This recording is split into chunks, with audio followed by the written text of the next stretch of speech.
Anak-anak, selamat siang semua. Ya, selamat siang. Pada hari ini kita membahas materi yang bertopik berbeda untuk saling melengkapi. Nah, sebelum kita melanjutkan pelajaran kita berkaitan topik ini, marilah kita siapkan hati untuk berdoa sebagai pembuka pelajaran ini. Ya, terima kasih atas doa yang dibawakan oleh kalian, dan mari kita lanjutkan bahwa tujuan pembelajaran kita pada pagi siang hari ini, setelah mempelajari topik, kita diharapkan untuk mampu bersikap hormat kepada lawan jenis sebagaimana menghormati diri sendiri. Jadi untuk ukuran menghormati orang lain itu dalam hal ini lawan jenis adalah ukuran dari diri sendiri. Yang kedua, tujuan yang kedua, memahami ciri-ciri kodrati perempuan dan laki-laki sesuai dengan ajaran gereja. Selanjutnya, kita membentuk kelompok dan kita buat 3 kelompok dalam kelas ini. Jadi selanjutnya kita diskusi ya, terkait dengan topik tadi. Jadi kita bentuk kelompok A, B, dan C. Jadi hasil diskusi menurut kelompok A yang mungkin terjadi jika dunia ini hanya dihuni oleh perempuan, maka pendapat kelompok A, dunia rasa sepi. Apakah ini setuju atau tidak? Setuju. Oh, oke, setuju. Selanjutnya masih di kelompok A, yang mungkin terjadi jika dunia ini hanya dihuni oleh perempuan, maka yang terjadi itu adalah tidak ada keturunan. Apakah menurut pendapat atau hasil diskusi kelompok A ini setuju? Oke, setuju. Selanjutnya kita melihat hasil diskusi kelompok B. Menurut hasil diskusi kelompok B, yang mungkin terjadi jika dunia ini hanya dihuni oleh perempuan, menurut kelompok B, penduduk tidak akan bertambah. Apa ini setuju? Oke, setuju.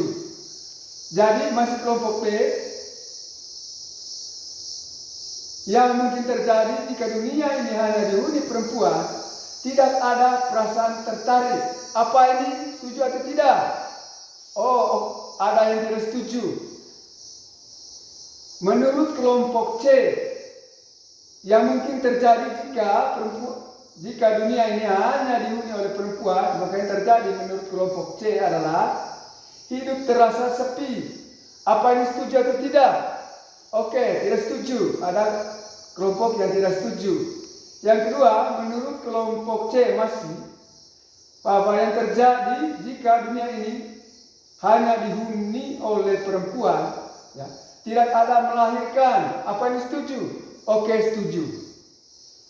Selanjutnya, bagaimana kalau dunia ini hanya dihuni oleh laki-laki? Jadi kita masih masuk dalam kelompok A. Menurut kelompok A, kemungkinan yang terjadi jika dunia ini hanya dihuni oleh laki-laki, menurut kelompok A selalu ada perkelahian. Apa ini setuju? Oh, tidak setuju. Ya, masih hasil diskusi kelompok A masih tidak ada berpacaran. Apa ini setuju? Oh, setuju. Sekarang kita masuk di hasil diskusi kelompok B. Menurut kelompok B, kemungkinan yang terjadi jika dunia ini hanya dihuni oleh laki-laki, maka yang terjadi itu menurut kelompok B, situasi sepi. Apa ini setuju atau tidak? Oh, tidak setuju. Ada yang tidak setuju. Berikut masih kelompok B, tidak ada berpacaran. Apa ini setuju? Setuju. Karena berpacaran itu harus berlawan jenis.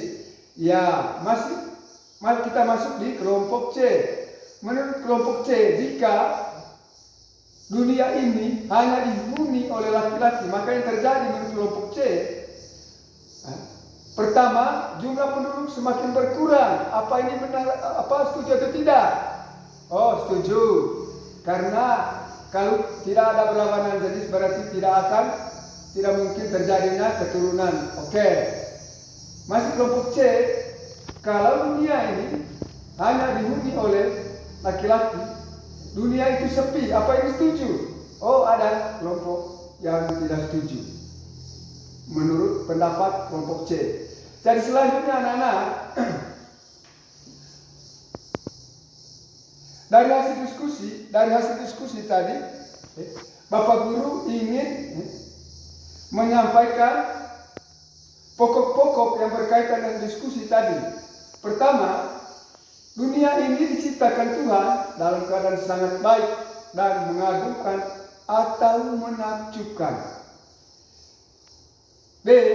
Jika dunia ini hanya dihuni oleh laki-laki atau perempuan saja, maka rencana Tuhan yang indah itu tidak akan terpenuhi atau terwujud. Ya. C. Manusia laki-laki dan perempuan harus bekerja sama untuk saling melengkapi dan menyempurnakan. Selanjutnya kita masuk bagaimana peran laki-laki dan perempuan, peran dan pekerjaan laki-laki dan perempuan. Jadi kita bagi dalam 4 kelompok sekarang. Jadi kelompok 1, kelompok 2 itu adalah laki-laki, sedangkan kelompok 3 dan kelompok 4 itu adalah kelompok perempuan. Kelompok laki-laki kita bagi 2 kelompok, kelompok 1, 2, sedangkan perempuan kita bagi 2 kelompok juga, yaitu kelompok 3 dan kelompok 4. Menurut kelompok 1, bahwa peran laki-laki itu, menurut kelompok 1, bisa menjadi gubernur, bisa menjadi bupati. Menurut kelompok 2, laki-laki, bahwa peran laki-laki itu bisa menjadi DPR, bisa menjadi kepala desa, bisa menjadi pastor atau imam. Sedangkan diskusi kelompok 3 dan 4, yaitu kelompok perempuan, peran perempuan itu adalah, menurut kelompok 3, dia bisa menjadi bidan, dia bisa menjadi perawat, dia bisa menjadi bupati. Sedangkan menurut kelompok 4, peran perempuan itu bisa menjadi bupati dan bisa menjadi polwan atau polisi wanita. Nah, itu peran tadi. Kemudian kita masuk pekerjaan. Pekerjaan yang dilakukan oleh laki-laki, menurut kelompok laki-laki, kelompok 1, jadi pekerjaan laki-laki itu adalah mengajar, dalam hal ini guru. Kemudian sopir, itu kelompok 1. Diskusi kelompok 2, bahwa pekerjaan yang dilakukan oleh laki-laki itu adalah nelayan, pegawai kantor. Sedangkan menurut kelompok perempuan, kelompok 3 dan 4. Pertama kelompok 3, pekerjaan yang dilakukan oleh perempuan itu bisa jadi sopir truk. Kemudian bisa menjadi pegawai kantor. Itu menurut kelompok 3. Sedangkan menurut kelompok 4, pekerjaan yang bisa dilakukan oleh perempuan, 1, pegawai kantor bisa. Kemudian mengajar, dalam ini guru.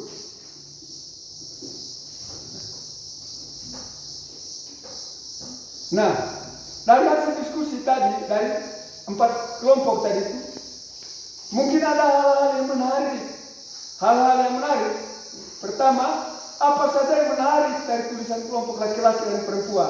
Dari jawabannya tadi, perempuan jadi bupati. Jadi ini salah satu hal yang menarik, bahwa seorang perempuan bisa jadi bupati, dan jadi bupati ini tidak hanya di pekerjaan atau peran laki-laki. Kemudian, apa perbedaan yang paling colok antara kelompok laki-laki dan perempuan, baik peran maupun pekerjaan yang disukai? Perbedaan tadi, perempuan tidak bisa menjadi pastor. Ya, betul. Keempat, mengapa perbedaan peranan dan pekerjaan yang disukai oleh keduanya? Ya, jawabannya karena sangat tergantung dari kondisi tubuh. Kita bisa melihat kondisi tubuh laki-laki dan perempuan itu berbeda. Ya. Yang berikut, apakah ada kesamaan pemilihan peranan atau pekerjaan di antara kelompok laki-laki dan perempuan? Ya, kesamaannya ada. Laki-laki dan perempuan itu bisa menjadi guru dan bupati. Kelima, mengapa ada kesamaan pemilihan peran dan pekerjaan antara kedua kelompok ini? Ada kesamaan pemilihan peran dan pekerjaan karena laki-laki dan perempuan memilih peran dan peranannya atas kemauannya yang bebas. Baik, dari pendapat tadi, Bapak Guru ingin merangkum dari semua pendapat 4 kelompok, bahwa di dalam masyarakat kita dapat melihat laki-laki dan perempuan dengan aneka peran serta tugas atau pekerjaan. Peran serta pekerjaan kaum laki-laki dan perempuan sangat dipengaruhi oleh keadaan fisik. Karena kondisi badannya, anak laki-laki cenderung memilih pekerjaan dan peranan yang agak keras dan membutuhkan tenaga. Sebaliknya, perempuan sesuai dengan badan yang halus, lembut, dan lemah gemulai cenderung memilih jenis pekerjaan dan peranan yang lebih halus. Namun seiring perkembangan zaman dan perjuangan gender, maka ada pekerjaan dan peranan yang disukai oleh laki-laki dan juga disukai oleh perempuan. Misalnya perempuan yang menjadi sopir maupun tukang batu dan tukang bangunan. Demikian pula laki-laki yang menjadi perawat, juru masak, mencuci pakaian dan mengasuh bayi. Baik, selanjutnya kita masuk dalam materi yang berhubungan berbeda untuk saling melengkapi. Kitab sucinya ini, bandingkan Kejadian bab 2 ayat 8 sampai 24. Jadi ini, Bapak Guru akan membaca ini teks ini dulu. Setelah menciptakan manusia pertama, Tuhan menciptakan sebuah taman Eden. Tuhan menumbuhkan banyak pohon yang dapat dimakan buahnya. Dan di tengah taman tumbuhlah sebatang pohon yang menarik dan indah, yang dinamakan pohon kehidupan, yang memiliki pengetahuan baik dan jahat. Taman itu dialiri 4 sungai yang besar untuk membasahi seluruh taman itu. Yang pertama bernama Sungai Pison, kedua Sungai Gihon, ketiga Sungai Tigris, dan keempat Sungai Efrat. Lalu Tuhan menempatkan manusia yang pertama di taman itu. Oleh Tuhan, ia diberi tugas untuk mengusahakan dan memelihara taman itu. Namun kemudian Tuhan berpikir bahwa tidak baik kalau manusia itu seorang diri saja. Lalu Tuhan membentuk dari tanah segala binatang hutan dan segala burung di udara. Ia membawa semuanya itu kepada manusia, tetapi semuanya tidak sepadan dengan manusia itu.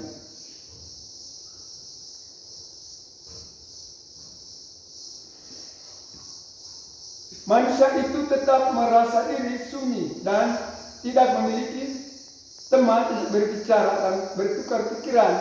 Lalu Tuhan membentuk manusia itu tidur nyenyak. Sementara ia tidur nyenyak, Tuhan mengambil salah satu tulang rusuknya, kemudian menutupnya kembali dengan daging, sehingga tidak terlubang.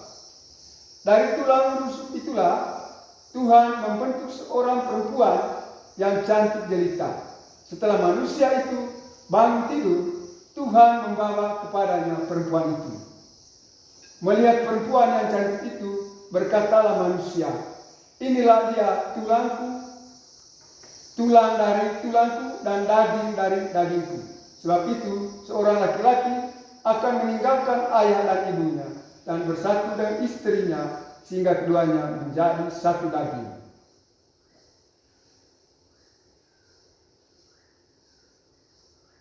Dari teks kitab suci tadi, Bapak Guru ingin menyampaikan satu dua hal. Pertama, perempuan diciptakan dari tulang rusuk laki-laki, menyatakan bahwa perempuan dan laki-laki berasal dari sumber yang sama, yaitu Allah, sehingga keduanya sederajat.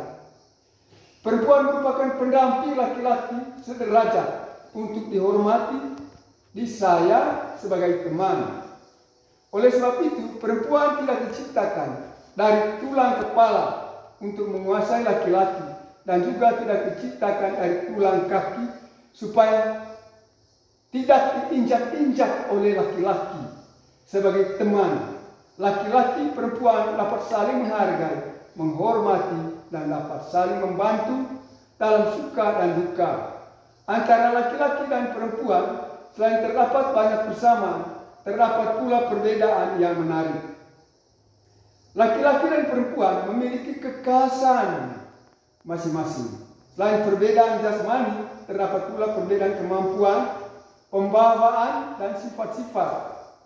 Perbedaan itu tidak menyebabkan laki-laki dan perempuan saling bertolak belakang, tetapi justru saling mengisi dan saling melengkap anak-anak. Oleh sebab itu, anak-anak, antara laki-laki dan perempuan hendaklah saling menghormati dan mencintai berdasarkan kebudayaan. Istilah perempuan menegaskan keluhuran peran sebagai yang empunya kehidupan. Hal ini terkait dengan kedudukan perempuan sebagai ibu yang mampu melahirkan. Semua orang yang ada di muka bumi tentu dilahirkan dari ibu atau perempuan. Sebagai perbandingan, istilah wanita lebih menempatkan peran kedua atau lebih rendah dari laki-laki. Istilah wanita sering diartikan sebagai vani ditata atau yang harus ditata dan diatur. Peran yang bisa yang kulakukan untuk lawan jenis. Baik.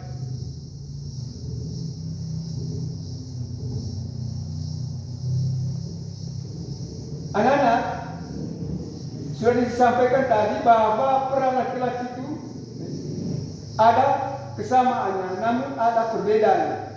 Dan tentunya laki-laki tahu apa perannya sebagai laki-laki, dan perempuan dia harus tahu apa perannya sebagai perempuan dan apa perannya terhadap lawan jenisnya. Jadi saya rasa itu saja hal yang disampaikan dalam materi ini, dan selanjutnya kita mengadakan evaluasi terhadap pembelajaran yang kita sudah sampaikan.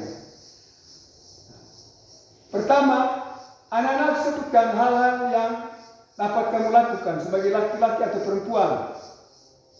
Ya, kalian sudah menjawab mencari kayu, mencuci piring, mencuci pakaian, dan lain sebagainya. Dua, coba ceritakan pengalaman kamu bekerja sama sebagai laki-laki dan perempuan di kelas atau di sekolah. Ya, oke, kerjasama menyapu ruangan kelas, memungut kotoran secara bersama di sekolah. Tiga, jelaskan bahwa alam menciptakan laki-laki dan perempuan sederajat.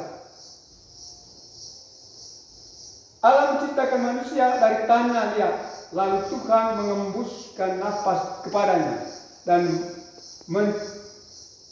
menciptakan perempuan dari tulang rusuk laki-laki. Berikut bagaimana cara kamu mewujudkan sikap saling menghormati antara laki-laki dan perempuan di dalam dan di luar sekolah.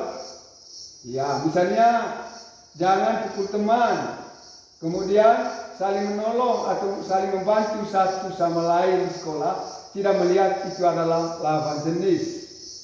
Penugasan yang kalian lakukan di rumah, ya, peserta didik diminta untuk menyusun doa syukur atas capaian Tuhan sebagai laki-laki dan perempuan. Jadi itulah ya, tugas yang kalian harus kerja, ya, menyusun doa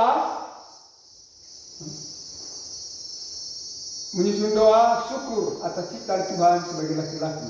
Maksudnya Anda menyusun doa sebagai laki-laki, mensyukuri Allah menciptakan kalian itu sebagai laki-laki. Demikian pun perempuan, buat doa mensyukuri Karena kalian itu diciptakan sebagai perempuan oleh Tuhan. Jadi saya rasa sampai di sini saja pertemuan kita. Lain kali baru kita bertemu kembali. Dan karena itu ya kita menutupi pelajaran ini dengan berdoa. Dalam nama Bapa, Putra, dan Roh Kudus. Amin.